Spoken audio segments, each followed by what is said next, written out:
Assalamualaikum warahmatullahi wabarakatuh. Selamat siang.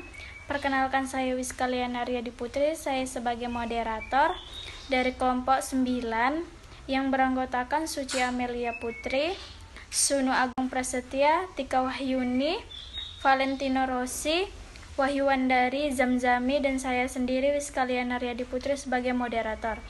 Izinkan kami untuk mempresentasikan hasil diskusi kami dengan judul Membaca Pemahaman dan Membaca Kritis. Yang pertama akan disampaikan oleh Suci Amelia Putri. Saya persilahkan.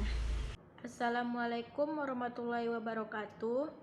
Saya Suci Amelia Putri, NPM 215210341, akan menjelaskan materi tentang membaca pemahaman.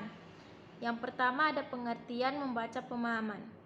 Membaca pemahaman adalah membaca suatu bacaan, dapat menerjemahkan bacaan tersebut agar lebih mudah dipahami, serta dapat memahami ide pokok dan dihubungkan dengan implikasi dan konsekuensinya. Yang kedua ada tujuan membaca pemahaman. Kegiatan membaca pemahaman merupakan suatu kegiatan yang bertujuan untuk mendapatkan informasi yang mendalam serta pemahaman tentang apa yang dibaca. Yang ketiga ada langkah-langkah membaca pemahaman. Langkah-langkah yang perlu dilakukan dalam membaca yaitu: 1. Menentukan tujuan membaca. 2. Preview, artinya membaca selayang pandang. 3. Membaca secara keseluruhan isi bacaan dengan cermat sehingga kita dapat menemukan ide pokok yang tertuang dalam setiap paragrafnya. 4. Mengemukakan kembali isi bacaan dengan menggunakan kalimat dan kata-kata sendiri. Baiklah, materi selanjutnya akan dijelaskan oleh Sunu Agung Prasetyo. Prinsip membaca pemahaman. 1. Pemahaman merupakan proses konstruktif sosial. 2. Keseimbangan kemahiraksaraan adalah kerangka kerja kurikulum yang membantu perkembangan pemahaman. 3. Guru membaca yang profesional atau unggul mempengaruhi belajar siswa. 4. Pembaca yang baik memegang peranan yang strategis dan berperan aktif dalam proses membaca. 5. Membaca hendaknya terjadi dalam konteks yang bermakna. 6. Siswa menemukan manfaat membaca yang berasal dari berbagai teks pada berbagai tingkatan kelas. 7. Perkembangan kosakata dan pembelajaran mempengaruhi pemahaman membaca. 8. Pengikut sertaan adalah suatu faktor kunci pada proses pemahaman. 9. Strategi dan keterampilan membaca bisa diajarkan. 10. Asesmen yang dinamis menginformasikan pembelajaran membaca pemahaman. Aspek-aspek membaca pemahaman. 1.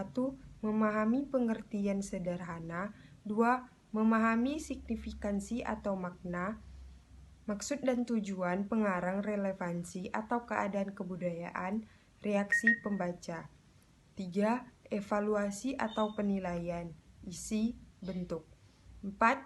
Kecepatan membaca yang fleksibel, yang mudah disesuaikan dengan keadaan. Tingkatan membaca pemahaman. 5. Pemahaman literal. 6. Pemahaman inferensial. 7. Pemahaman kritis. 8. Pemahaman kreatif. Pembaca kritis pada tahun 2008 di Argentina menyatakan bahwa membaca kritis adalah membaca yang bertujuan untuk mengetahui fakta-fakta yang terdapat dalam bacaan kemudian memberikan penilaian terhadap fakta itu. Pembaca tidak hanya sekedar menyerap masalah yang ada, tetapi ia bersama penulis berpikir tentang masalah yang dibahas. Yang kedua adalah ragam-ragam pembaca kritis. Yang pertama adalah membaca cepat. Yang kedua adalah membaca teliti dan membaca informasi khusus. Yang ketiga adalah teknik pembaca kritis. Yang pertama adalah pahami isi bacaan. Untuk memahami isi bacaan yaitu dengan memahami isi ide pokok atau bacaan. Yang kedua adalah uji sumber penulis. Yang ketiga adalah adanya interaksi penulis dan membaca. Yang keempat adalah terbuka terhadap gagasan penulis. Yang nomor 4 adalah langkah-langkah pembaca kritis. Yang dimaksud dengan langkah-langkah pembaca kritis adalah menurut Sudarno, proses pembaca pada tahun 1994 kritis dapat dilakukan dengan mengerti isi pembacaan berupa ide pokok atau fakta dan detail penting. Proses membaca kritis. Ahmad Salem dalam Haras Khalid 1988 menyatakan dalam proses membaca kritis dikenal 3 cara membaca, yaitu yang pertama membaca pada baris, membaca di antara baris, membaca di luar baris. Kelebihan dan kekurangan membaca kritis.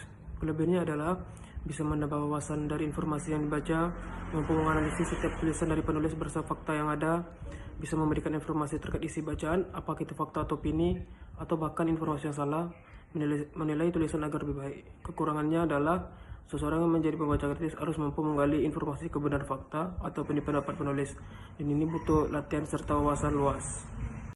Manfaat membaca kritis yang pertama, pemahaman yang mendalam dan keterlibatan yang padu sebagai hasil usaha untuk menganalisis sifat-sifat yang dimiliki oleh bacaan.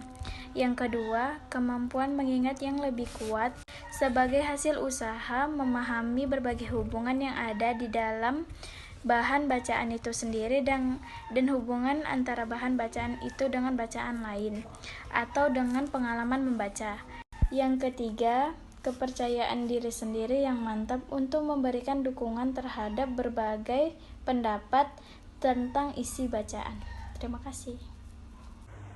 Kesimpulan, membaca pemahaman adalah membaca suatu bacaan, dapat menerjemahkan bacaan tersebut agar lebih mudah dipahami serta dapat memahami ide pokok dan dihubungkan dengan implikasi dan konsekuensinya.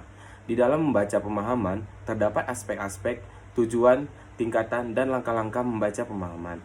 Membaca kritis adalah suatu kegiatan membaca untuk memperoleh informasi yang dibutuhkan secara relevan yang kemudian diberi penilaian dan dikembangkan. Di dalam membaca kritis terdapat ragam teknik, langkah-langkah, proses, kelebihan dan kekurangan, serta manfaat membaca kritis. Saran: proses membaca kita mampu dikembangkan secara baik, dan kita mampu mengembangkan fakta-fakta yang terdapat dalam sebuah bacaan yang kita baca.